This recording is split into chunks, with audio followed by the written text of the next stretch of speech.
Kelompok kriminal bersenjata atau KKB kembali berulah dan kali ini tidak sekedar baku tembak dengan aparat namun melakukan aksi perusakan ke sejumlah fasilitas umum milik warga, bahkan seorang tenaga kesehatan menjadi korban. Apa yang terjadi sebenarnya dan bagaimana upaya perburuan terhadap kelompok pelaku teror ini dan jaminan apa yang diberikan oleh aparat terhadap perlindungan bagi masyarakat di wilayah rawan teror KKB ini kita konfirmasi bersama Kabid Humas Polda Papua, Kombes Pol Ahmad Mustafa Kamal. Selamat sore Pak Ahmad. Selamat sore Bang Ferdi di Jakarta, selamat malam di Papua. Iya, terima kasih Pak Ahmad sudah bergabung dengan kita sore ini. Sehat ya Pak ya? Alhamdulillah sehat. Oke, kita langsung saja ingin konfirmasi beberapa hal Pak Ahmad. Kita ingin mendengarkan apa yang terjadi sebenarnya sampai kemudian ada penyerangan fasilitas umum cukup banyak begitu ya, ada pasar, puskesmas, sekolah begitu, dan ada korban jiwa seorang tenaga kesehatan dan ada yang juga masih dilakukan pencarian begitu untuk evakuasi. Ada pencurian senjata api juga milik aparat. Sebenarnya apa yang terjadi? Motif penyerangan ini apa dan bagaimana menjelaskan ini ke publik?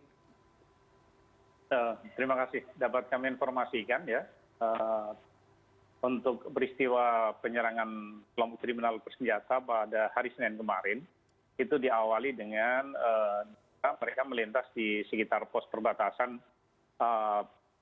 yang ada di perbatasan Indonesia dan PNJ, tepat terpantau oleh rekan-rekan TNI yang membatas di sana, kemudian diintip, diamati, ternyata mereka juga mengetahui kalau rekan-rekan TNI sedang melakukan pengamatan.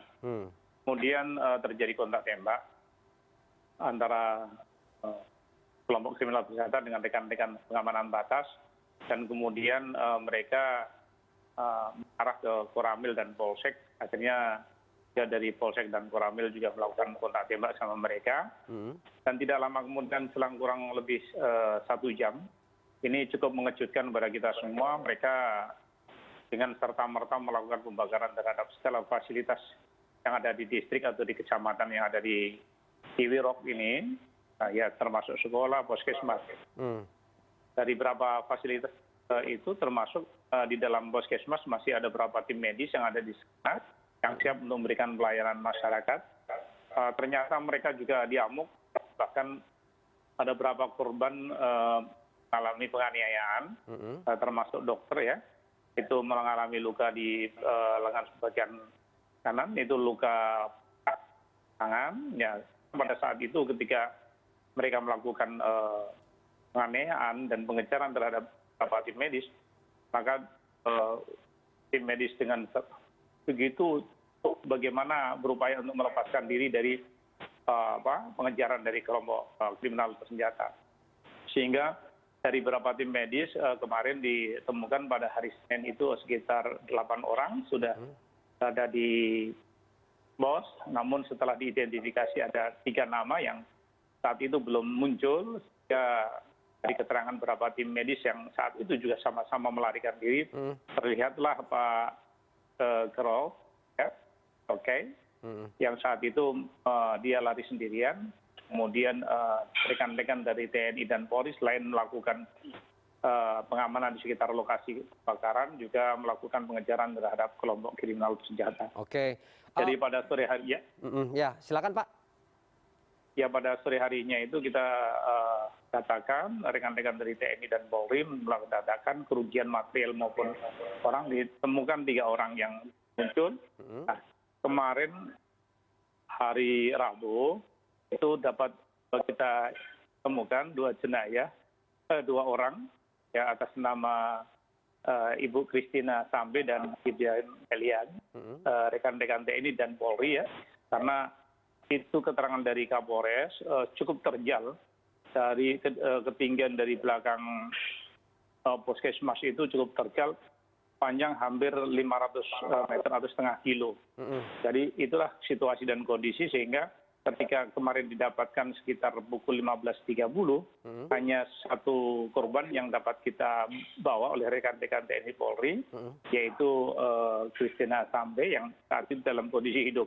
Kemudian bagaimana untuk memberikan pertolongan kepada yang bersangkutan. Namun kepada saudari kita Gabriela Melian ini masih di TKP dan bencana tadi pagi. Namun dapat kami informasikan situasi dan kondisi cuaca di Kiwirok hari ini cukup lebat ya.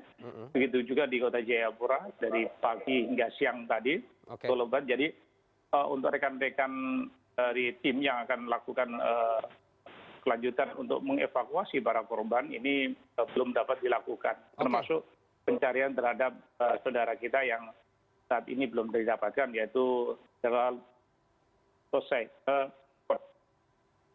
Oke, Pak Ahmad, biasanya gini,